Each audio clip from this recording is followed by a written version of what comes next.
diutarakan Pintu.co. Calon Gubernur Aceh Bustami Hamzah berjanji akan menyelesaikan pendangkalan Kuala Cangkoi di Melabu, Aceh Barat yang telah berlangsung beberapa tahun terakhir. Hal itu disampaikan Bustami dalam dialog bersama nelayan dan pedagang ikan di Melabu pada Rabu sore 9 Oktober 2024. Dalam dialog itu, Bustami mendapat keluhan dari organisasi nelayan di sana, menyampaikan bahwa pendangkalan Kuala Cangkoi Melabu telah menyebabkan banyak kapal nelayan kandas. Hal itu telah berlangsung beberapa tahun. Bismillahirrahmanirrahim. Kalau Allah mengizinkan mengamanahkan ini prioritas utama. Ini menyangkut hajat hidup orang banyak. Yang perlu kita perbaiki nelayan, hajat hidup mereka. Wala itu harus bereskan. Masalah subsidi minyak, masalah harga ikan. Ketika ikan banyak, harganya murah. Kemana?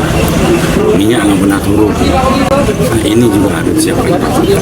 Saya berjanji ketika Allah mengizinkan saya menjadi pelayan rakyat, bukan saya yang pelayan.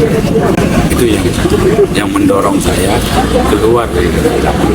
Sebagai PNS, hari ini saya coba menghibahkan diri dalam pengabdian terakhir hayat. Selain pengerukan Kuala Cangkoi, Bustami juga akan mencari solusi terhadap persoalan naik turunnya harga jual ikan hasil tangkapan nelayan. Sebab selama ini ikan dijual murah ketika stoknya melimpah. Gitu juga sebaliknya, jika stok ikan segar sedikit, maka harga jual ikan akan naik. Bustami menambahkan, persoalan subsidi minyak bagi nelayan juga menjadi fokus utama jika dirinya terpilih sebagai Gubernur Aceh di Pilkada mendatang. Pada kesempatan itu, ditemani komunitas nelayan setempat, Bustami meninjau langsung muara Kuala Cangkoi yang mengalami pendangkalan.